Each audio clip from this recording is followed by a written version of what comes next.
22-year-old Amir Locke was shot and killed by Minneapolis police during a no-knock search warrant.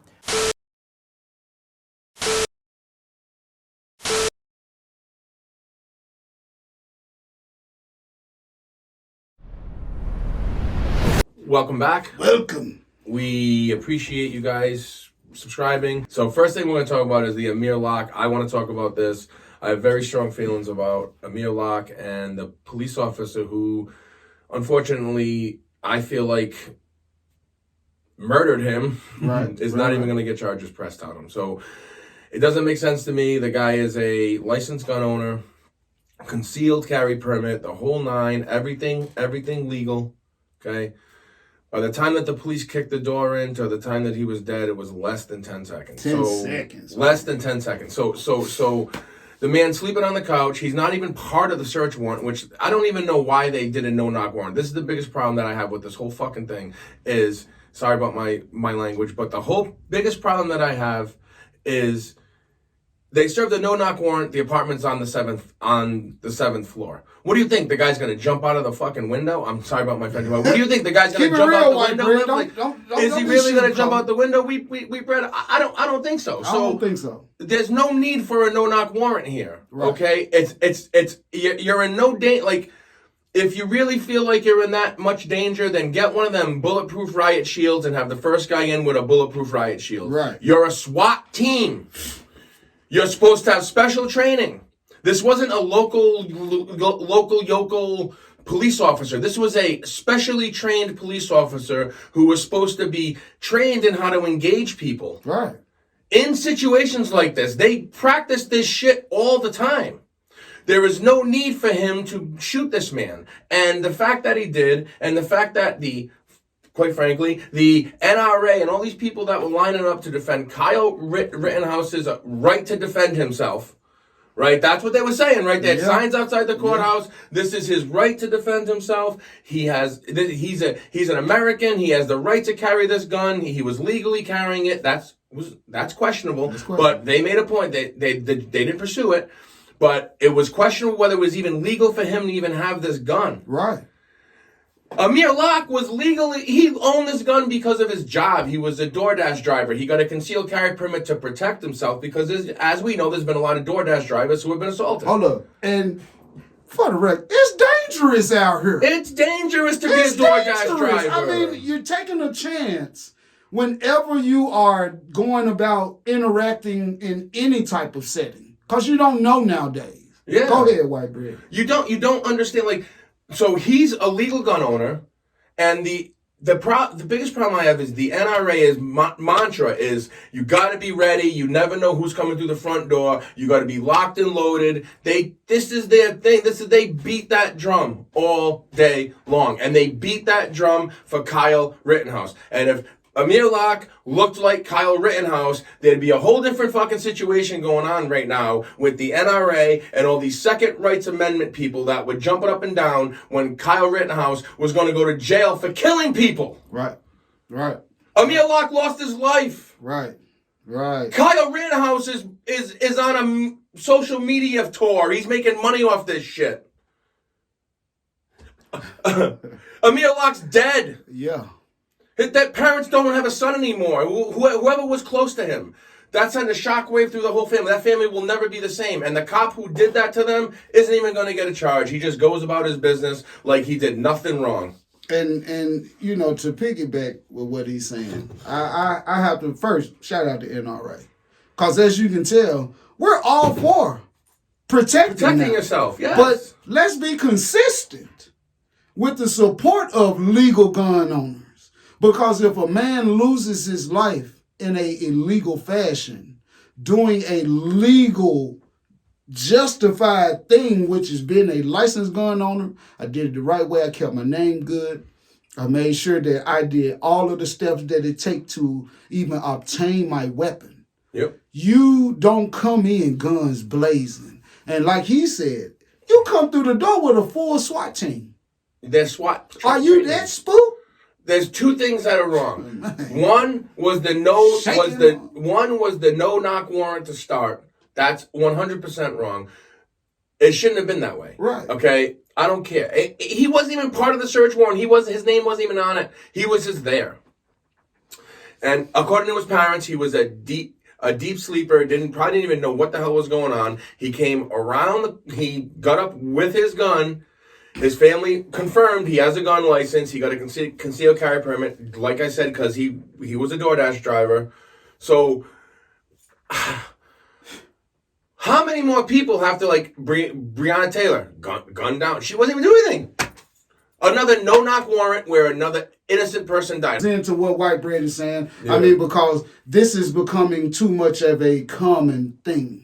You know, you can't expect people to feel comfortable in obtaining a weapon legally if I still lose my life as a legal gun owner. I mean, I'm just saying. Dave Chappelle said it best, Wheatbread. Dave Chappelle said, the only way that they're going to change gun laws in this country is if every eligible black person went out and applied for a gun permit the same day. You know, because this is like getting out of hand. I'm sorry. Yeah. I mean, you know, because, hey, if I bust in your house or you're in the bed sleep and you're a legal gun owner, you keep a 9 or 45 or 380 or something by the bed, and you hear your door crack and crash wide open, boom!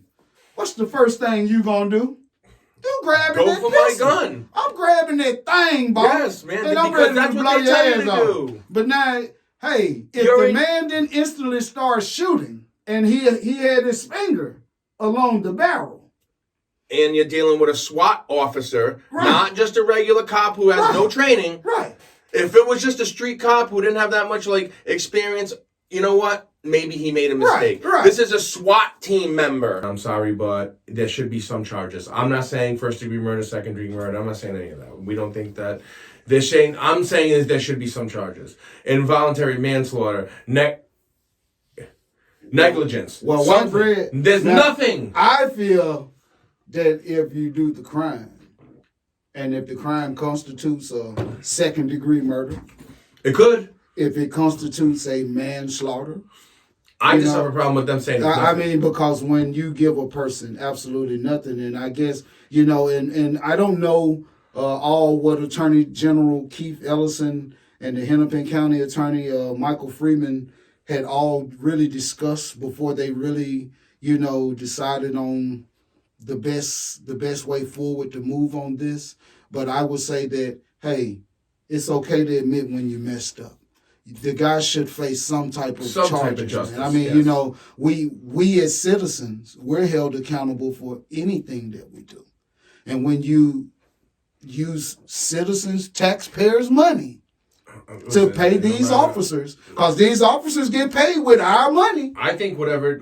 I think let's just be real, White Bread. I think that you need to be accountable for your actions. That's right. And his actions were negligent, and it cost Amir Locke his life. And to say that there's no charge here, rest in peace, Amir Locke. Rest in peace, Amir Locke. Rest in peace to you, man. Young.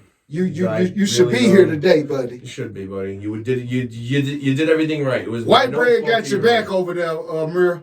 White Bread got your back, baby. I'm gonna try. It was by no fault of his own that he unfortunately lost his life. Right. And I just we wanted to talk about it for a minute. We wanted to actually just give our opinions on it because it's not right. I think the NRA and I think all these Second Amendment gun activists should be out there beating the drum for him. And let's get this point across to the NRA. We're talking to you for a second.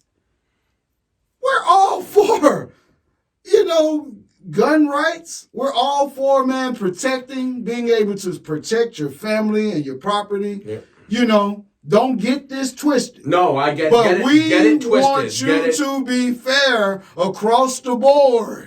Get it twisted. All bullshit to the side. Let's keep it real, NRA. I'm not pulling any punches here. I don't agree with that. In the words of my good buddy, stick to your effing guns. If you're for gun rights and you're for American citizens' rights to defend themselves, then you should be for all American citizens' rights to defend themselves.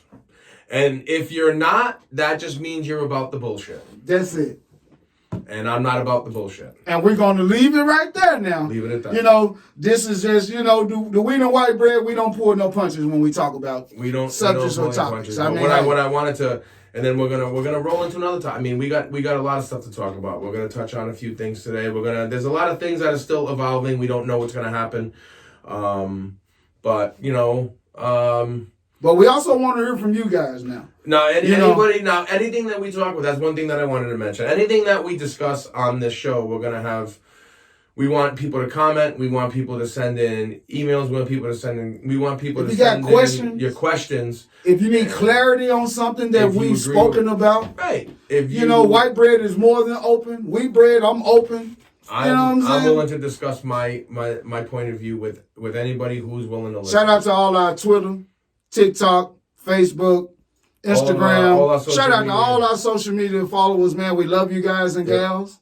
Hey, stay tuned. We got merch on the way. Stay tuned. We got a website coming. We got merchandise coming. It's just all in the works. This is just starting. We're trying to really make a difference here and try to change the narrative on, like, Memphis. You brought up earlier. You were on Clubhouse and you brought up a topic earlier that we were speaking about when we were warming up. You know. Yeah. This isn't the only time that me and Memphis discussed. Shout out to Clubhouse too. Yeah. Memphis is going to show me this Clubhouse app, and I'm going to look into it. I was having a real heated debate yesterday, y'all. You know, they posed a question, and I looked up. We had quite a few hundred followers in there. You know, people who were just listening, and the question was, do we feel that white and black people will ever get along?